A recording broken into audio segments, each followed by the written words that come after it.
पिछली किस्त में जैसे कि हमने बात करी थी कि व्हाट इज़ एजुकेशन, तालीम, उसके मायने क्या हैं, उसके मतलब क्या हैं और उसका सिस्टम कैसे काम करता है, उसके सिस्टम के ऑर्गन्स किस तरह से काम करते हैं, इन सब चीज़ों पे बात हुई थी। फिर हमने ये भी सोचने की कोशिश की थी कि क्या ये जो आज का एजुकेशन सिस्टम है, ये ऐसा ही एजुकेशन सिस्टम पहले भी रहा है, उससे पहले भी रहा है, यानी एंशिएंट टाइम्स में एजुकेशन सिस्टम क्या था और वो इवॉल्व होता हुआ आज तक हम तक कैसे पहुंचा है। तो चलते हैं आज एंशिएंट एजुकेशन सिस्टम्स पे बात करते हैं। जो सबसे एंशिएंट सिविलाइजेशन हमें मिलती है वो है मेसोपोटामिया, जो कि इसका मतलब होता है बिटवीन द टू रिवर्स, यानी टिग्रिस और यूफ्रेटिस, दजला और फरात के बीच में बसने वाली आबादी, उसको मेसोपोटामियन सिविलाइजेशन कहा गया। मेसोपोटामिया का इलाका आज का modern day Iraq, Kuwait, northern Saudi Arabia, parts of Iran, Syria and Turkey, इतने इलाके में फैला हुआ था। इसकी शुरुआत तो वैसे 10,000 BC के अराउंड होती है। अब 10,000 BC क्या है? 10,000 BC से मतलब ये है कि हज़रत ईसा से 10,000 साल पहले, और अब हो गए हैं हज़रत ईसा से 2,000 साल बाद, यानी कि तकरीबन अब से 12,000 साल पहले ह्यूमन सेटलमेंट्स धीरे धीरे वहाँ पर शुरू होते हैं। वहाँ पर डोमेस्टिकेशन ऑफ फायर होता है, यानी इंसान आग जलाना सीख जाता है, इंसान व्हील का इन्वेंशन करता है और इंसान एग्रीकल्चर का इन्वेंशन करता है। तो जो हंटर था उससे पहले, अब वो एग्रीकल्चरिस्ट होना चला गया। उसकी वजह से उसका दरिया के पास बसना ज़रूरी हो गया ताकि वो पानी की सप्लाई उसको आसानी से मिलती रहे। तो धीरे धीरे छोटे छोटे सी आबादियाँ डेवलप हुई, उनसे शहर डेवलप हुए और धीरे धीरे वो किंगडम्स बन गई।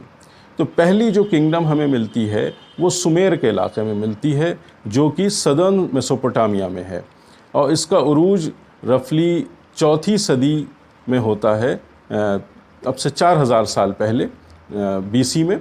और इस दौर में एक चीज़ वहाँ पर बहुत बड़ी डेवलप हो जाती है जिसको कहा जाता है script, cuneiform script. Cuneiform script क्या है कि ये मिट्टी के बने हुए तख्तियों पर लिखी जाती थी।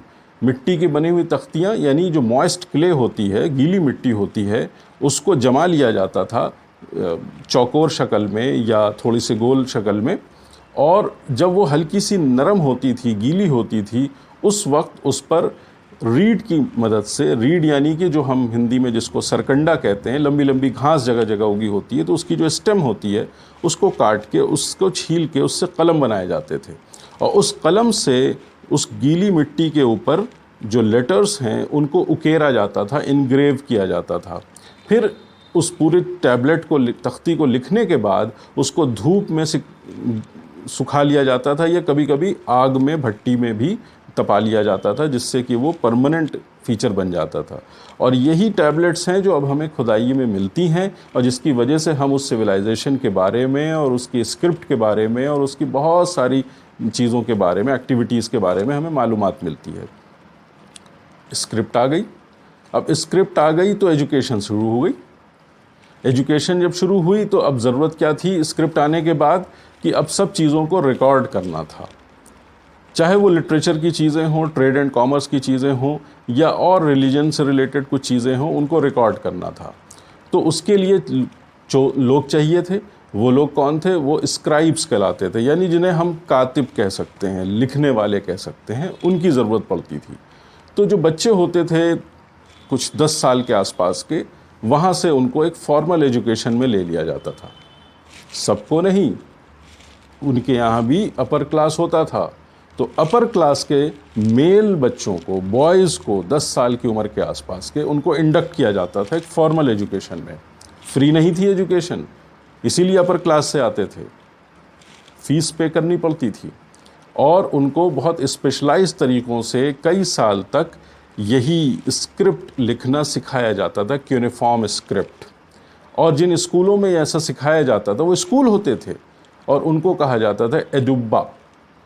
तो इन एदुब्बा में बच्चों को इंडक्ट करके और उनको बरसा बरस ये स्क्रिप्ट लिखना सिखाया जाता था। तख्तियों का बनाना, मिट्टी का बनाना, तख्ती का बनाना, उसके लिए स्टाइलस यानी कलम का बनाना, और फिर उनको लिखना, फिर उसको सुखाना, फिर प्रिजर्व करना। ऐसे भी एविडेंसेस मिले हैं कि जैसे एक तख्ती है, उस तख्ती में एक कॉलम बना हुआ है बीच में मार्जिन, उसमें एक तरफ टीचर ने बहुत अच्छी स्क्रिप्ट में, यूनिफॉर्म स्क्रिप्ट में लिखा हुआ है, और दूसरी साइड जो बड़ी वाली साइड है उस तरफ जो स्टूडेंट है, बच्चे हैं, उनके प्रैक्टिस के लिए वो सेक्शन है। तो वो उस सेक्शन में जो लिखाई मिलती है वो थोड़ी सी रफ मिलती है, जैसे कोई सीख रहा हो, और एक तरफ को बहुत ही अच्छे फॉर्म की स्क्रिप्ट दिखाई देती है हैंड राइटिंग की, जिससे समझ में आता है कि इधर किसी एक्सपर्ट ने लिखा है। यानी कि ये एक तरह की उनकी कॉपीज़ होती थी, नोटबुक्स होती थी, वर्कशीट्स होती थी, जिस पे वो सीखते थे, और फिर उस तरफ का जो स्टूडेंट का हिस्सा होता था उसको बाद में गीला करके मिटा दिया जाता था, और मिटाने के बाद फिर लिखवाया जाता था और फिर लिखवाया जाता था। तो इस तरह से तख्तियाँ मिली हैं जिसमें कि जो रफ़ लिखाई वाला हिस्सा है वो थोड़ा सा पतला है, घिस गया है मिटते मिटते, और जो फाइन लिखाई जिस तरफ है वो मोटा है। ऐसे एविडेंसेस मिलते हैं। तो एक तो ये पढ़ाई थी जिसमें कि स्क्राइब्स यानी लिखने वाला कातिब बनाया जाता था बच्चों को, एडुब्बा नाम के इंस्टीट्यूशंस में बेंचेस होती थी, बच्चे उस पर बैठते थे, देख सकते हैं आप। तो ऐसा भी होता था। फिर इसी के साथ साथ एक दूसरी तरह की पढ़ाई भी होती थी, क्योंकि रिलीजन जब सोसाइटी बन गई, एडवांस सोसाइटी हो गई, रिलीजन तो आना ही आना है, तो रिलीजन शुरू हो गया। अब जब रिलीजन शुरू हो गया तो प्रीस्ट्स की ज़रूरत पड़ती थी, पुजारियों की ज़रूरत पड़ती थी। यहाँ पर मैं आपको ये बता दूँ कि जो मेसोपोटामियन सिविलाइजेशन है उसके अक्सर दौर जो चले हैं, अलग अलग दौर क्या हैं, जैसे कि सुमेरियंस का दौर है, उसके बाद एक्केडियंस का दौर है, फिर असीरियंस का दौर है, फिर बेबीलोनियंस का दौर है। तो रफली जो 3500 BC में जो सुमेरियंस शुरू होते हैं, तो वो बेबीलोनियंस जो हैं वो 6th सेंचुरी BC तक, यानी कि 500 समथिंग BC तक एग्जिस्ट करते हैं। तो ये तकरीबन 3000 साल पुरानी तक चली हुई सिविलाइजेशन है। तो इस सिविलाइजेशन के अलग अलग दौरों में अलग अलग रिलीजियस फीलिंग्स रही हैं, मूवमेंट्स रहे हैं, लेकिन आम तौर से पॉलीथीज़म रहा है। हर इलाके के, हर शहर के अपने अपने डेमी गॉड्स होते थे जिनकी पूजा की जाती थी, और उनकी पूजा के लिए बड़े बड़े पूजा घर बनाए जाते थे जिनको ज़िगुरैट कहते हैं। वो ज़िगुरैट जो होते थे वो आप समझ लें कि अर्ली फॉर्म ऑफ पिरामिड्स है। वो ऐसे पिरामिडिकल स्ट्रक्चर हैं जैसा कि आप देख सकते हैं, और वो कई स्टेयर्स में, कई लेवल्स में होते हैं, स्टेप्स में, और उसके जो टॉप का लेवल होता था वो पूजा के लिए, वर्शिप के लिए इस्तेमाल किया जाता था।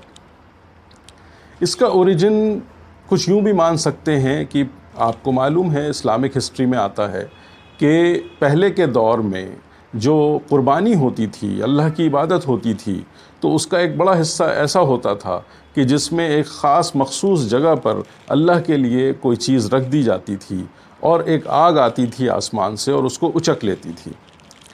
तो ये कुछ उसी की शक्ल की बात है कि जिसमें कि वो उस जगह को, अल्टर को, जिसको अल्टर कहा जाता था, उसको ऊंचा करते करते करते उन्होंने पिरामिडिकल फॉर्म दे दिया और बहुत ऊंची ऊंची इमारतें बनाई, और जिसके टॉप पे उन्होंने अपनी इबादतगाह को बनाया। कोशिश यही थी कि हम हेवेंस के, यानी आसमान के करीब से करीब चलते चले जाएं, गॉड के करीब से करीब पहुंच जाएं, ताकि हम ज़्यादा मकबूल हो जाएं, हमारी इबादत कबूल हो जाए। तो ये सारी चीज़ें करने के लिए प्रीस्ट्स की ज़रूरत थी, रिचुअल्स होते थे, वर्शिप होती थी, सैक्रिफाइसेस होती थी। तो एक तरह की एजुकेशन एंड ट्रेनिंग का सिस्टम उधर था, यानी रिलीजियस एजुकेशन का सिस्टम था। ठीक है, तो एक हो गया रिलीजियस एजुकेशन का सिस्टम जिसमें प्रीस्ट बनाने की कोशिश हो रही है, और एक हो गया जो कि नॉन रिलीजियस एजुकेशन है जिसमें कि स्क्राइब्स बनाए जाते हैं, लिखने वाले। अब इन स्क्राइब्स की ज़रूरत कहाँ थी? ब्यूरोक्रेसी में ज़रूरत थी। तो ये जब बच्चे जब लिखना पढ़ना सीख लेते थे, क्योंकि पढ़ाई लिखाई आमतौर से 20 से 22 साल की उम्र तक चलती थी, 10 साल से शुरू होकर 20-22 साल की उम्र तक। तो जब वो थोड़े से लेटर स्टेज में आते थे तब उनको एग्रीकल्चर के बारे में बताया जाता था, एस्ट्रोनॉमी के बारे में बताया जाता था, आर्किटेक्चर के बारे में बात होती थी, मेडिसिन के बारे में बात होती थी, लॉ के बारे में बात होती थी, लिटरेचर के बारे में बात होती थी, रिलीजन के बारे में बात होती थी। इनको एक बहुत सारी चीज़ें सिखाई जाती थी, because they were suppose to hold administrative positions, क्योंकि वो अपर क्लास से आते थे। आपको जानकर हैरत होगी कि आज जो हम घड़ी देखते हैं, वक्त देखते हैं, और वक्त का जो डिवीज़न देखते हैं कि जैसे 60 मिनट का 1 घंटा, 12-12 घंटों का दिन रात, यानी कि 24 घंटों का दिन, 30 दिनों का महीना और 360 के करीब दिनों का साल। क्या आप जानते हैं ये डिवीज़न सुमेरियंस ने किए हैं? उन्होंने टाइम का डिवीज़न भी इन्वेंट किया, तब से चला आ रहा है। उन्होंने सेक्साडेसिमल सिस्टम शुरू किया, सेक्साडेसिमल सिस्टम, जिसमें कि 6, 60, 12, क्योंकि उन्होंने पाया कि 12 और 60 दो ऐसे नंबर्स हैं जिनके सबसे ज़्यादा फैक्टर्स होते हैं बाकी और नंबरों के मुकाबले में, 10 के नहीं होते इतने। तो उन्होंने 6 और 60 को यूज़ किया, ठीक है, 12 को यूज़ किया। तो इस तरह से उन्होंने टाइम, इसी तरह से उनके यहाँ वेट्स एंड मेजर्स भी थे, उनके यहाँ वज़न, उनके यहाँ लंबाई, उनके यहाँ एरिया, उनके यहाँ वॉल्यूम, इन सब चीज़ों के मेजरमेंट के यूनिट्स थे। उन्हीं यूनिट्स से कहीं ना कहीं डिराइव होकर के बाद के यूनिट्स बने हैं। सोच लीजिए आप कितने एडवांस थे वो। उन्होंने लिखने पढ़ने, लिटरेचर के एतबार से एपिक लिख डाला था उस टाइम पे। गिलगमेश नाम का एक कैरेक्टर था जिसमें की कहानी थी किसकी? द ग्रेट फ्लड की। कौन सा ग्रेट फ्लड? आप जानते हैं, नूह अलैहिस्सलाम का वाक़या आप जानते हैं कि एक बहुत बड़ा फ्लड, एक सैलाब आया था दुनिया में जिसमें पूरी दुनिया डूब गई थी। और फिर उसके बाद जब वो सैलाब उतरा है तो जो लोग उस कश्ती में सवार थे नूह अलैहिस्सलाम के साथ, उन लोगों के ज़रिए से पूरी बनी इंसान बनी है। और क्योंकि ये सुमेरियंस जो हैं और उसके बाद के जो लोग हैं, बेबीलोनियंस हैं, इनमें अक्सर लोग जो हैं वो सेमिटिक हैं, यानी कि वो नूह अलैहिस्सलाम के जो बेटे थे साम, उनकी औलाद से आते हैं। तो ये वाक़या उनके यहाँ ताज़ा था क्योंकि ये पहली आबादी बनी है उसके बाद, तो इनको ये चीज़ें मालूम थीं। यही वो मेसोपोटामिया है जिसके एक बादशाह का नाम नमरूद रहा है, जो इब्राहीम अलैहिस्सलाम का दौर था। इब्राहीम अलैहिस्सलाम भी मेसोपोटामियन सिविलाइजेशन में ही हुए हैं और वहाँ के शहर उर में हुए हैं। और शहर उर वहाँ का एक बहुत बड़ा सेंटर रहा है, बहुत बड़ी किंगडम रही है वहाँ पर उर की, है ना। और बड़े बड़े ज़िगुरैट, आपको याद होगा, उनको आतिश में फेंका गया था। और नमरूद क्या कहता था कि मैं रब हूँ, मैं खुदा हूँ। तो ऐसे ऐसे वाक़यात भी वहाँ पर हुए हैं, ठीक। तो ये है वो मेसोपोटामिया। और इसमें बाद में बेबीलोन हुआ है, जिसको शहर बाबिल कहा कुरान ने, जहाँ पर हारूत और मारूत का किस्सा सूरह बकरा में ज़िक्र हुआ। और यही बाबिल का शहर है बेबीलोन, जहाँ का बादशाह नबूकदनेस्सर, जिसने कि फ़िलिस्तीन पर हमला किया उस वक्त और बनी इसराइल को, इसराइलाइट्स को कैद करके, ग़ुलाम बना करके अपने साथ बेबीलोन ले गया। और इस तरह से बेबीलोन में इसराइलाइट्स यानी बनी इसराइल के लोग पहुँचे। आपको याद होगा कि यही जो नबूकदनेस्सर था, ये इतना बड़ा बादशाह था, इसने हैंगिंग गार्डन्स बनाए थे। 7 वंडर्स में आते हैं एंशंट वर्ल्ड के। हैंगिंग गार्डन्स ऑफ बेबीलोन वो बनाए थे। Babylon was the most advance city of that time in the world. इसी तरह से बाद के दौर में एक बादशाह इनके यहाँ हुआ है हम्मुराबी, जिसने कोड ऑफ लॉ लिखा है। वो पहला माना जाता है कि इस्टेब्लिश्ड फॉर्म ऑफ कोड है लॉ के बारे में, यानी एक कानून की किताब है। तो ये बड़ी एडवांस सोसाइटी थी अपने वक्त।